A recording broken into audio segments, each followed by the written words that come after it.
Regressão linear, o que é, para que serve, como fazer, eu vou fazer um resumo aqui depois, eu acho que eu vou transformar isso em 3 vídeos, porque senão vai ficar muito longo. Então vamos lá, o que é regressão linear? Técnica estatística quantitativa. Quando a gente fala quantitativa, remete a uma medida, e eu vou colocar aqui como exemplo. Então imagina que eu tenho aqui a minha variável de resposta. O que é a minha variável de resposta? Y, que é o eixo Y. Então o eixo Y é o que? Imagina que eu tenho aqui minhas vendas em R$ 1.000. 5, 10, 15, 20, 35 mil. E aqui no eixo X eu tenho a variável preditora. O que é a variável preditora? Meu gasto com propaganda.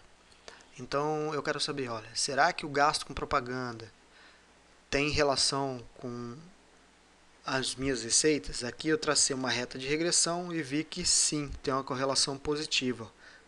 Por quê? Porque olha as observações. Quanto mais o meu gasto com propaganda aumenta, mais os resultados da venda aumentam também. Então eu poderia predizer que se eu tiver um gasto por volta de 8 mil, eu teria uma receita por volta de 30 mil. Ok? Seguindo a reta de regressão aqui, que meus traços aqui não estão muito retos. Isso é regressão linear. Então, ok? A regressão logística é um pouco diferente. Então eu resolvi colocar aqui, porque embora tenha o nome regressão aqui na descrição, ela é uma técnica de classificação. Então, no caso aqui, eu coloquei uma binária. Né? Então, ela tem um resultado entre 0 e 1. Que eu poderia dizer sim ou não, passa ou não passa, um tumor benigno, maligno. No caso do dataset que a gente já estudou lá atrás, Titanic, 0 e 1 é sobreviver, não sobreviveu, sobreviveu e assim por diante. Ok? Então, quando a gente fala de uma técnica qualitativa, a gente está falando de uma técnica de classificação. Eu vou colocar aqui um exemplo. As lixeirinhas, eu tenho os lixos aqui e eu vou classificar cada lixo desse para um tipo de lixeira diferente. Quando a gente fala de algoritmo de classificação, é isso, classificar. Quando a gente fala de um algoritmo de regressão, aí a gente está falando de medida, ok?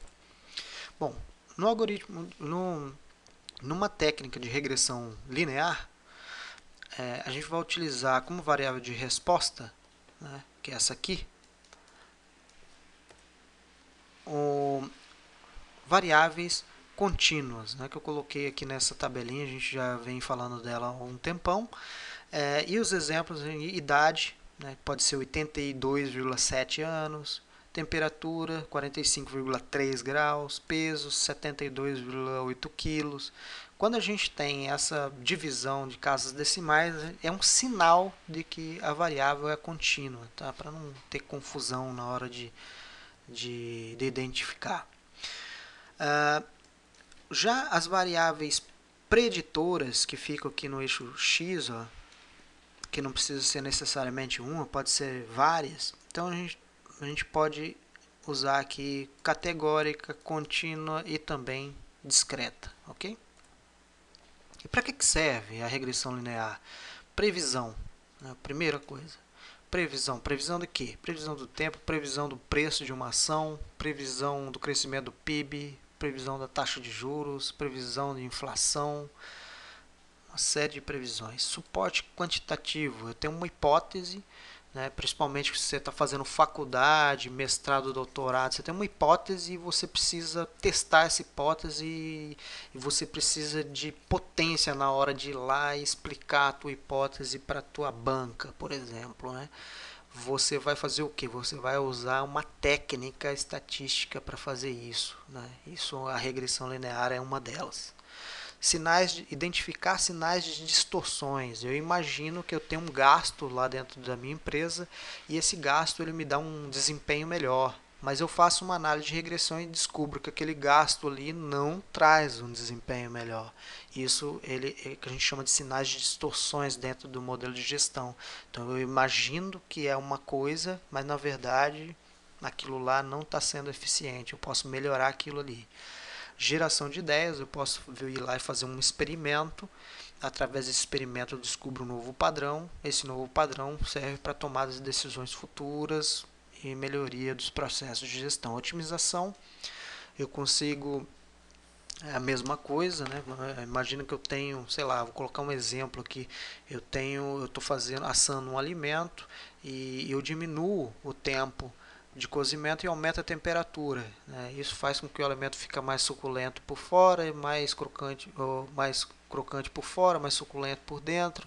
Diminui o gasto com combustível, com recursos e melhora o índice de qualidade, né? Isso é uma melhoria, uma otimização do processo. Existem outros exemplos práticos, né? Mas eu ia demorar para falar aqui, mas qualquer coisa a gente pode discutir ali nos comentários. Bom, beleza, mas eu falei aqui sobre correlação de y com x. Mas e a casualidade? Não, ela não é mostrada nas técnicas de regressão linear. A regressão linear, para quem utiliza o approach PDCA, que é o que eu uso, ela é utilizada na etapa de observação, de investigação das características específicas com visão ampla sobre diversos pontos de vista, ou seja, análise do fenômeno, né?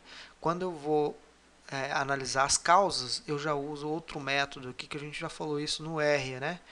Que é o diagrama de Chikawa e o método de 5 porquês, que auxilia bastante aí na descoberta de causas, né? Que nada mais é do que eu descobrir as causas, eu volto para a regressão para saber se ela tem uma correlação novamente, ok?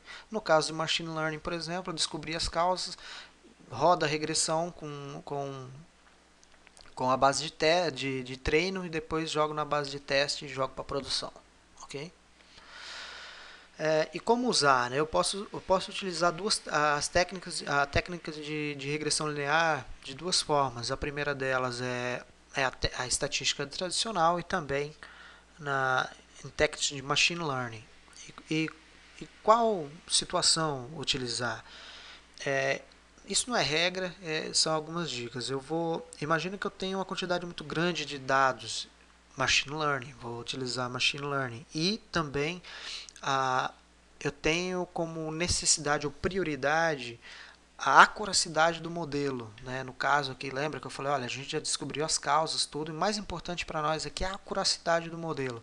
Ótimo, eu posso utilizar as técnicas de machine learning, porque daí eu já vou partir para a produção e eu não preciso descobrir causa nem nada. Mas imagina que eu preciso descobrir as causas, eu preciso identificar ainda o problema, e eu preciso explicar esse fenômeno, por que ele está ocorrendo. Né? Eu preciso utilizar técnicas de estatística tradicional, né? Eu preciso fazer uma análise de variância nova, etc. e tal. Ok? Então, nessas situações. No caso de técnica de machine learning, ela é uma técnica supervisionada e vem para cá para regressão, e aqui eu coloquei algumas das técnicas que são os resultados que são gerados através dessa técnica, ok? Características: a y sempre contínuo, ou seja, a variável de resposta é contínua, preço do imóvel, crescimento do PIB,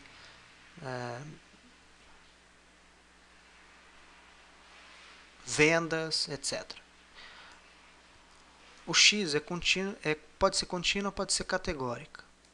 O y sempre é afetada por x, né? Ou é afetada por x. Y, no caso aqui, as vendas é afetada pela variação de x. Nesse caso aqui, ó, por quê? Porque tem uma correlação positiva. A relação é sempre linear. Isso aqui é interessante porque é importante identificar, porque até para prevenir alguns erros, né?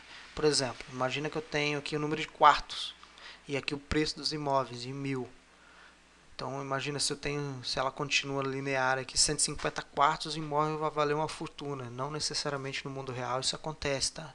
Então é interessante a gente saber que essa relação é linear para tomar alguns cuidados.